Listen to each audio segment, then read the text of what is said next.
తగలబెట్టండి sir Niranjan గారు. ఇప్పుడు Telugu audience ఎంతో ఎగ్జైటింగ్గా వేచి చూస్తున్న సినిమాల్లో భగవంత్ కేసరి ఒకటి. మాస్ సినిమాలకు కేర్ ఆఫ్ అడ్రస్ అయిన బాలయ్య, ఓటమి ఎరుగని డైరెక్టర్ అనిల్ రావిపూడి కాంబోలో ఈ సినిమా రావడంతో భారీ అంచనాలే నెలకొన్నాయి. నిజానికి మొదట్లో అనిల్ రావిపూడి ఈ సినిమాను సరిగ్గా హ్యాండిల్ చేయగలడా అనే అనుమానాలు ఉండేవి.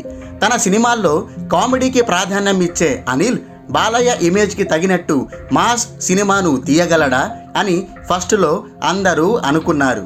అయితే టీజర్ మరియు ట్రైలర్ రిలీజ్ అయ్యాక ఆ అనుమానాలన్నీ తుడిచిపెట్టుకుపోయాయి.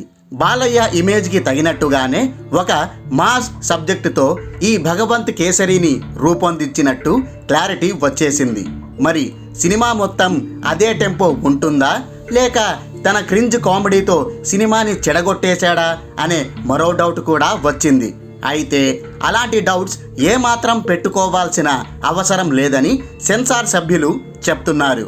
అందరి అంచనాలకు తగినట్టుగానే ఈ సినిమాను హై ఆక్టేన్ యాక్షన్ ఎలిమెంట్స్తో, మనసుల్ని కట్టిపడేసే ఎమోషనల్ సీన్లతో బాగా తెరకెక్కించాడని సెన్సార్ టాక్గా వినిపిస్తోంది.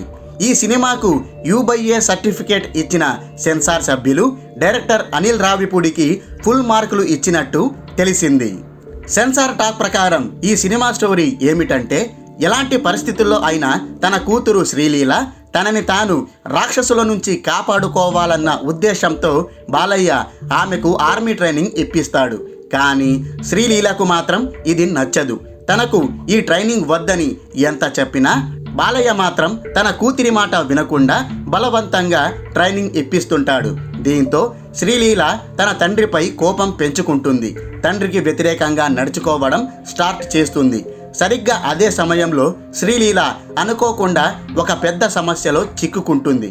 అప్పుడు తన కూతుర్ని కాపాడుకోవడం కోసం బాలయ్య ఏం చేశాడు, ఎలా రాక్షసుల్ని ఎదిరించి తన కూతుర్ని రక్షించాడు అనేదే ఈ సినిమా స్టోరీగా తెలుస్తోంది.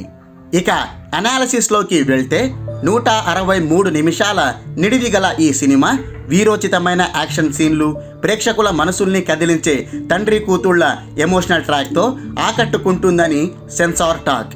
మరీ ముఖ్యంగా బాలయ్య మరియు శ్రీలీల మధ్య వచ్చే ఫాదర్ డాటర్ సెంటిమెంట్ సీన్లు ఈ సినిమాలోనే హైలైట్గా నిలుస్తాయని అంటున్నారు.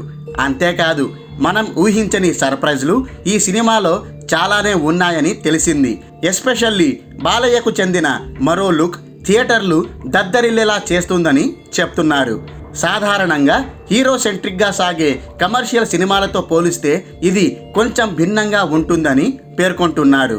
ఇది కంటెంట్ ఆధారంగా సాగే సినిమా అని, ఇందులో బాలయ్య నెవర్ సీన్ బిఫోర్ క్యారెక్టర్లో అందరినీ అలరిస్తారని టాక్ వినిపిస్తోంది.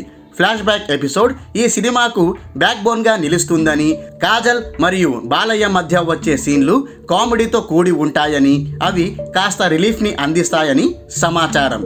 ఎంటర్టైన్మెంట్ మరియు ఎమోషన్స్ని సముపాళ్లలో కలిపి ఒక మంచి సినిమాని అనిల్ రావిపూడి అందించాడని కితాబిస్తున్నారు. గత సినిమాలకు భిన్నంగా ఒక కొత్త స్టోరీతో ఇలాంటి సినిమా రూపొందించినందుకు గాను అనిల్ రావిపూడికి సెన్సార్ సభ్యులు స్టాండింగ్ ఓవేషన్ కూడా ఇచ్చినట్లు వార్తలు వస్తున్నాయి. ఇక మ్యూజిక్ డైరెక్టర్ ఎస్ఎస్ తమన్ కూడా ఎప్పట్లాగే ఈ సినిమాకి కూడా దొమ్మలు అదిరే బ్యాక్గ్రౌండ్ అందించి పూర్తి న్యాయం చేసినట్టు తెలుస్తోంది. ఈ సినిమా చూసేందుకు మాస్ ప్రేక్షకులతో పాటు ఫ్యామిలీ ఆడియన్స్ కూడా థియేటర్లపై దండయాత్ర చేస్తారని సెన్సార్ సభ్యులు బల్లగుద్ది మరీ చెప్పినట్టు తెలిసింది. మరి ఈ సెన్సార్ టాక్కి తగినట్టు భగవంత్ కేసరి సినిమా ప్రేక్షకులను అలరిస్తుందా, బాక్సాఫీస్ వద్ద దుమ్ము దులిపేస్తుందా? Let's wait and see.